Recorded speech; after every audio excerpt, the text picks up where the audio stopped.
Our guest, Ekene Onu, is an executive coach who believes there are unique qualities women bring to the corporate world and the boardroom to help them succeed. And this morning, she'll be telling us all we need to know about feminine energy and how to lead with it. You're very welcome to the show, Miss Onu. We've been really looking forward to having this discussion. I don't know if you were listening, but your first introduction at the top of the show, we said that you've come here to tell us how women should not think like men in the boardroom. Tell us more about that. So I think one of the ideas that women have is the idea that they have to be like men. You have to be hard, you have to be tough. In fact, yesterday we had an event and one of the women asked, how do I lead men? You know, I have to be really firm, I have to be, you know, they can run roughshod all over me. And so we tend to think that if we lean into ourselves, our womanliness, our feminine qualities, that we won't be successful, we won't be powerful. But what happens is when we lead with masculine energy, which is the typical way we've been taught to pursue success, which is through being just directed and expansive, filling up all the space in the room, not being collaborative, being very pushy, that sort of thing, it can do two things. One, you can get really drained over time, so women burn out faster when they pursue that track. Two, it changes your personality.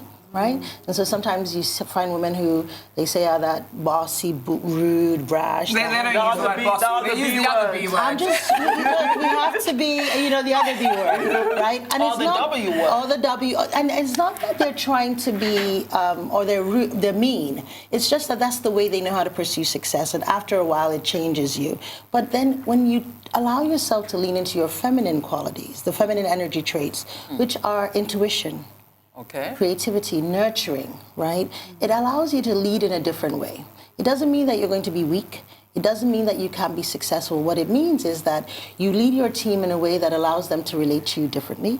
It means that you lean on that gut, you know, you feel it in your gut, that gut intelligence that we're now beginning to understand. I mean, Forbes did an article saying how intuitive intelligence is actually now noted as one of the highest forms of intelligence over cognitive intelligence, which is what masculine energy tends to focus on. And emotional intelligence. And emotional intelligence is also seen as one of the feminine intelligences, right? So now we're beginning to understand all of those intangible things have a lot of value.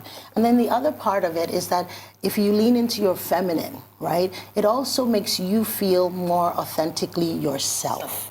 Whenever you are more authentically yourself, you perform better.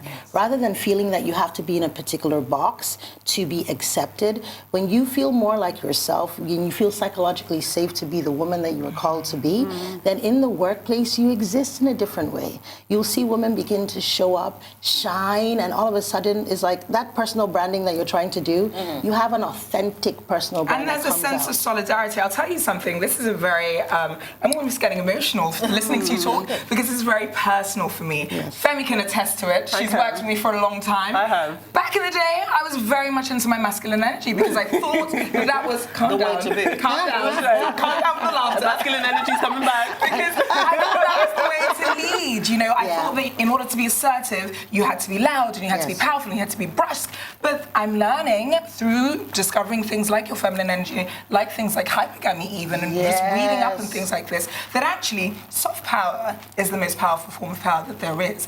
And you know, the reasons that you have quotes that say the woman is the neck and the man is the head because she leads him. You've got to know how to do, you've got to know how to ask for things in the right way, in the right tone of voice, in order to make people actually want to give it to you as opposed to demanding it, because they don't respond well. No, no one responds well. There's that old adage that says you catch more flies with honey. Then poop. Yes. Yes, it's that old adage. So a lot of, and feminine energy, there's no certification for it, right? But it's something that cuts across a lot of old, ancient cultures. Yes. So it's old knowledge that we have kind of thrown away in the Western way of pursuing success. And now we're returning to it because it's just been costing women too much over time. So for me, I got into it about 5 years ago because I kept seeing my clients come, and most of them are high achievers. And after a while, either they were coming out burnt out, drained, it has cost them as mothers and wives, or they were coming to me, the millennials, older millennials, 30s, 35, they were doing it, killing it in one area, but then in their relationships, they were just not attracting the kinds of men they wanted. They were feeling overwhelmed. Like, or you send away the kind of man that you want. Am I speaking from personal experience? Yes, because masculine repels masculine. Yes. So when you're in your masculine energy, and most of a boss lady, they want alpha men. Yes. And so you're going in, you have all, and you don't even understand it because you're beautiful, you look good, you are feminine in your affectations. But you don't know how to receive love. Say that. Honey, we gotta talk, girl. We gotta talk. Receptivity is one of the feminine energy traits. And so many of us struggle with that. I was saying the last time I was actually here, I was with a fabulous, gorgeous, wonderful woman. We were traveling together. And we just came off the plane, and a man offered to help her with her bag. And automatically she said, I got it. Yep. Okay, now, that's a very good place where I need to come in. Okay. And this is, I mean, no disrespect to Ngozi Adichie, who says, why should a man open the door for the woman? No disrespect. You're trying to make me look weak. Now, a lot of women, put up this facade of being strong and firm and all of that because I don't want you to walk all over me, okay? Especially in the workplace where you have a lot of men and, very likely the job that you're holding is a man's job, is seen as a man's job. So how do you now draw the line or balance it in a way that you don't look weak by bringing out your femininity? That's a But that's the thing, though. That's the misconception. Femininity doesn't equal weakness. No, it doesn't. But a lot of people But think I understand her concern, right? And it's very valid. It's a valid question. I think one of the challenges is the idea of the there's some women who use feminine energy in a toxic way. So there's the wounded feminine, who is always the victim, who is disempowered, who uses these traits as a way to manipulate. Right? And she's not interested in being competent. She's not interested in mastery. But then when you are a competent, masterful, powerful woman in and of yourself, I'm not looking for a man to save me, right? So because of that, it is not so, when you're in the workplace, you lead with mastery. I always teach number one, lead with mastery. All of this other stuff know your job, understand your job, communicate with value. So I'm a leadership coach primarily, right? Leadership and executive performance. So we talk about how to communicate in the workplace with value. So know the numbers, know what really matters to your bosses, know your KPIs, speak to those. Then the way you're managing, the way you're leading, the way you're showing up, that's your feminine energy. When we lead with personality, that's the second layer, not the top layer. The top layer is mastery. Your feminine energy is in the personality space, and that should be your second layer. So when you are a master, it doesn't matter. After all, we didn't like, what's his name that was Apple. Yes. The leader of Apple. Steve Jobs? Steve Jobs. He wasn't well liked as an individual, but he was respected for his mastery. So when women lead with mastery primarily, that is the primary thing. Everything else, no one will think you're weak if you're a master. And then you can be a feminine person. There's so many feminine leaders in Nigeria today that, there's someone like Ibuka Nwuchika. You would never call her a masculine leader, but she leads with mastery. Yes. Because of her mastery, she's respected, regardless. The first female She chairman doesn't of have the to bank. shout. I've never heard her shout. Every time I she's see her, always she's always smiling and Yes. sweet. And that is an example of you won't be taken as weak. The challenge is a lot of women enter into this feminine energy looking for someone to save me. And when you look for a man to save you, you run the risk of finding a man who will enslave you. Because you've given up your power willingly. Say that again. Say that again. Say that again. Let's bring it to International Women's Day. Yes. And I am Generation Equality, realizing women's rights. The theme for this year. The theme for this year. Yes. So, equality. And for a lot of people, trying to be equal with the man means you're fighting the man. It's almost like anti-masculine, anti-man. Help us understand that that is not what it is. That seeking equality as a woman does not diminish the place of the man. Absolutely not. Yes, I think seeking equality for all individuals is the right to be exactly as we were created.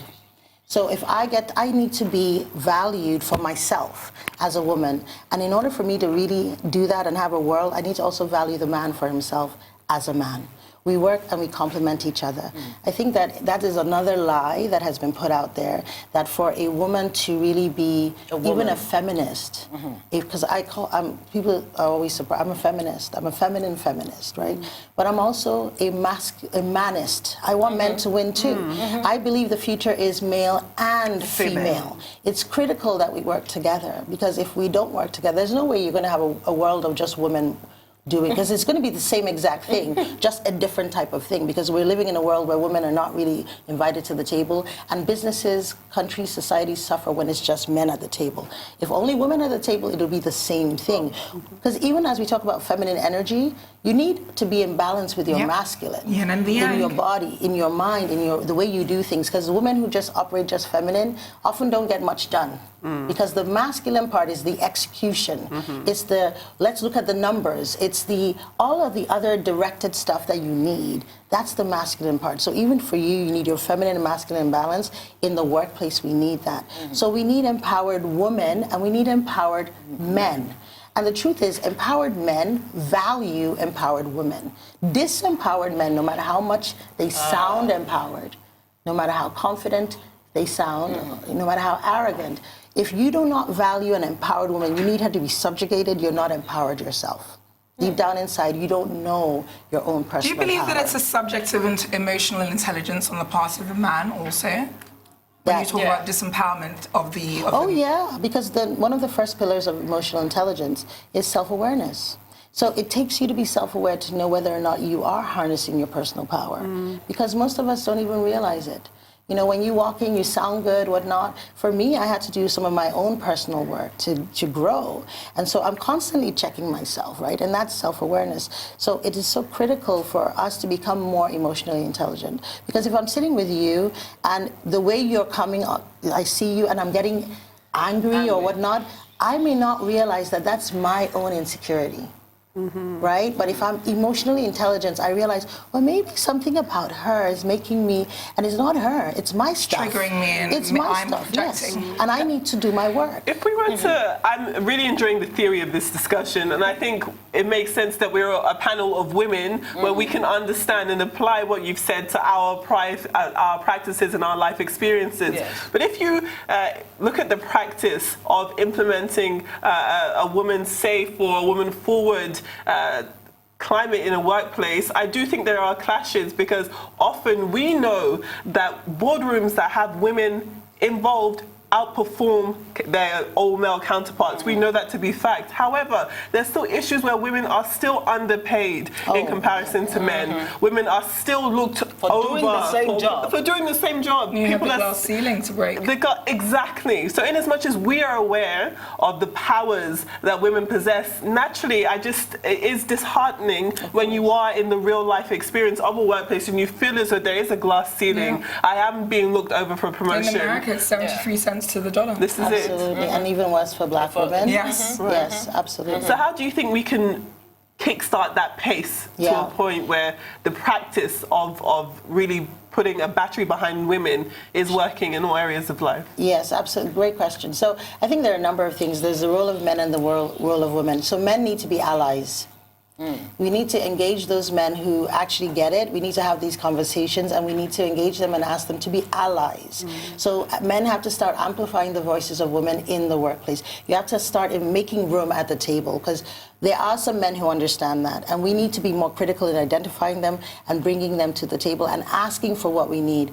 Women also need to amplify the voices of other women. Too often, because there's only one or two seats at the table, we get into a competitive mindset. This is where that feminine energy really works, because feminine energy is collaborative. Yes. Right. So when we're at the table and if you say something and it's ignored, then I get to say, well, you know what, I really like what she said. Absolutely. And I really want to bring back the conversation You to don't that. lose any light by lighting your sister's And in fact, you make it better, because we're all stronger. And when women do that... We could speak with you all day, but we have run out of time. I'm taking your number. We're best friends.